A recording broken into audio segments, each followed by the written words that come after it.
ನಟ ದರ್ಶನ್ ಹಣೆ ಬರಹ ಲೈವ್ ಮಾಹಿತಿಯನ್ನ ನೀಡ್ತಾ ಇದ್ದೇವೆ. ಯಾವಾಗ ಫೋಟೋ ಕ್ಲಿಕ್ ಮಾಡಿದ್ರು ರಾಜ್ಯ ಸರ್ಕಾರದ ಪರ ವಕೀಲರು ಹೇಳ್ತಾರೆ, ಕೆಲವೇ ಕ್ಷಣದಲ್ಲಿ ಹಲ್ಲೆ ಆದ ಕೆಲವೇ ಕ್ಷಣದಲ್ಲಿ ಕ್ಲಿಕ್ ಮಾಡಿದ್ರು. ನ್ಯಾಯಮೂರ್ತಿಗಳು ಹೇಳ್ತಾ ಇದ್ದಾರೆ, ನಂಬಕ್ಕಾಗ್ತಾ ಇಲ್ವೇ? ಆಗ ಹೇಳ್ತಾರೆ, ದಕ್ಷಿಣ ಭಾರತದಲ್ಲಿ ನಟರನ್ನ ದೇವರಂತೆ ಪೂಜೆ ಮಾಡ್ತಾರೆ. ನ್ಯಾಯಮೂರ್ತಿಗಳು ಹಲ್ಲೆಯ ಬಳಿಕ ನಟ ದರ್ಶನ್ ಜೊತೆಗೆ ಫೋಟೋ ಕ್ಲಿಕ್ಕಿಸಿಕೊಂಡ್ರೆ ಆಗ ವಕೀಲರು ಹೇಳ್ತಾರೆ, ಅವರು ನಟರ ಆರಾಧನೆಯ ರೀತಿ ಆಗ್ಬಿಟ್ಟಿದೆ. ಆಗ ನ್ಯಾಯಮೂರ್ತಿಗಳು ಕೇಳ್ತಾರೆ, ನಟರ ಆರಾಧನೆ ಅಂದ್ರೆ ಏನ್? ಆಗ ವಕೀಲರು ಹೇಳ್ತಾರೆ, ಜನರ ನಟನ ಜೊತೆಗೆ ಫೋಟೋ ಕ್ಲಿಕ್ಕಿಸ್ಕೊಳ್ತಾರೆ, ನಾವು ಆ ನಟನ ಜೊತೆಗಿದ್ದೀವಿ ಅಂತ ತೋರಿಸ್ಕೊಳ್ತಾರೆ. ಆಗ ಕೇಳ್ತಾರೆ ನ್ಯಾಯಮೂರ್ತಿಗಳು, ಕಿರಣ್ ಪುನೀತ್ ಅಭಿಮಾನಿಗಳಾಗಿದ್ರೆ ಯಾಕೆ ಫೋಟೋವನ್ನ ಕ್ಲಿಕ್ಕಿಸ್ಕೊಂಡ್ರು ಅಂತ ಹೇಳಿ ಪ್ರಶ್ನೆಯನ್ನ ಮಾಡ್ತಾರೆ. ಎಸ್, ದಕ್ಷಿಣ ಭಾರತದ ಕಡೆಯೆಲ್ಲ ಸಿನಿಮಾ ನಟರನ್ನ ದೇವರಂತೆ ನೋಡ್ಲಾಗ್ತಾ ಇದೆ ಅಂತ ಹೇಳಿ ಇದನ್ನ ಪಾಯಿಂಟ್ ಔಟ್ ಮಾಡಿ ವಕೀಲರು ಹೇಳ್ತಾರೆ, ರಾಜ್ಯ ಸರ್ಕಾರದ ಪರ ವಕೀಲರು. ಇದಕ್ಕೆ ಅವರು ಪ್ರಶ್ನೆಯನ್ನ ಕೇಳ್ತಾರೆ ನ್ಯಾಯಾಧೀಶರು, ದೇವರಂತೆ ಆರಾಧನೆ ಅಂದ್ರೆ ಏನು? ಫೋಟೋ ಹೊಡೆದು ಇನ್ಸ್ಟಾಗ್ರಾಮ್ಗೋ ಸೋಷಿಯಲ್ ಮೀಡಿಯಾದಲ್ಲಿ ಹಾಕೊಳ್ಳೋದಿದ್ರೆ ಏನಾಗತ್ತೆ?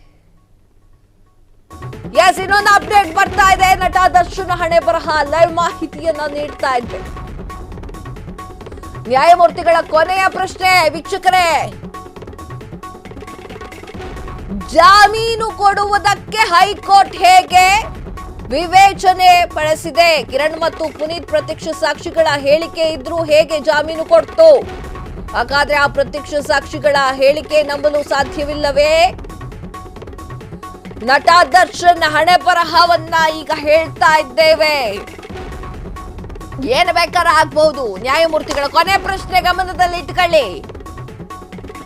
ಜಾಮೀನು ಕೊಡೋದಕ್ಕೆ ಹೈಕೋರ್ಟ್ ಹೇಗೆ ವಿವೇಚನೆಯನ್ನ ಬಳಸಿತು? ಕಿರಣ್ ಮತ್ತು ಪುನೀತ್ ಪ್ರತ್ಯಕ್ಷ ಸಾಕ್ಷಿಗಳಲ್ವೇ? ಆ ಸಾಕ್ಷಿಗಳ ಹೇಳಿಕೆಯನ್ನ ಯಾಕೆ ಹೈಕೋರ್ಟ್ ನಂಬೋ ತರ ಇರಲಿಲ್ವೇ ಅಂತ ಹೇಳಿ ಪ್ರಶ್ನೆಯನ್ನ ಮಾಡ್ತಾ ಇದ್ದಾರೆ. ಯಾವ ವಿವೇಚನೆಯಿಂದ ಜಾಮೀನನ್ನ ಕೊಡ್ತು ಹೈಕೋರ್ಟ್ ಅಂತ ಹೇಳಿ ನ್ಯಾಯಮೂರ್ತಿಗಳು ಕೇಳ್ತಾ ಇದ್ದಾರೆ. ಅವರ ಒಂದು ಹೇಳಿಕೆಗಳು ಸಾಕ್ಷಿಗಳು ನಂಬೋ ತರ ಇರಲಿಲ್ವೇ ಎನ್ನುವಂತಹ ಪ್ರಶ್ನೆಯನ್ನ ಮಾಡ್ತಾ ಇದ್ದಾರೆ. ಎಸ್ ವೀಕ್ಷಕರೇ, ನಾನಾಗ್ಲೇ ಹೇಳ್ತಾ ಇದ್ದೆ, ಯಾವ ವಿಚಾರ ಹೈಲೈಟ್ ಇಲ್ಲಿ ಅಂತಂದ್ರೆ ದರ್ಶನ್ ಸಿನಿಮಾ ಆ ವಿಚಾರಕ್ಕೆ ಸಂಬಂಧಪಟ್ಟಂತೆ ಧನ್ವೀರ್ ಜೊತೆಗೋ ಅಥವಾ ಬೇರೆ ಯಾರೋ ಆಪ್ತರ ಜೊತೆಗೋ ಧನ್ವೀರ್ ಸಿನಿಮಾಕ್ಕೆ ಹೋಗ್ತಾರೆ. ಅಲ್ಲಿ ಮುಖ್ಯ ಸಾಕ್ಷಿ ಆಗಿರುವಂತಹ ಚಿಕ್ಕಣ್ಣ ಕೂಡ ಬಂದಿರ್ತಾರೆ. ಒಂದೇ ಸ್ಟೇಜ್ ಅನ್ನ ಬಳಸಿಕೊಳ್ತಾರೆ, ಒಂದೇ ಸ್ಟೇಜ್ ಮೇಲೆ ನಿಂತ್ಕೊಳ್ತಾರೆ. ಈ ಒಂದು ಪಾಯಿಂಟ್ ಇಲ್ಲಿ ಹೈಲೈಟ್ ಆಗತ್ತೆ. ತದಾದ ನಂತರ ನ್ಯಾಯಮೂರ್ತಿಗಳ ಕೊನೆಯ ಪ್ರಶ್ನೆ, ಯಾವ ವಿಚಾರ? ಹೈಕೋರ್ಟ್ ಹೇಗೆ ವಿವೇಚನೆಯನ್ನು ಬಳಸಿದೆ ಈ ಒಂದು ಜಾಮೀನನ್ನ ಕೊಡ್ಲಿಕ್ಕೆ?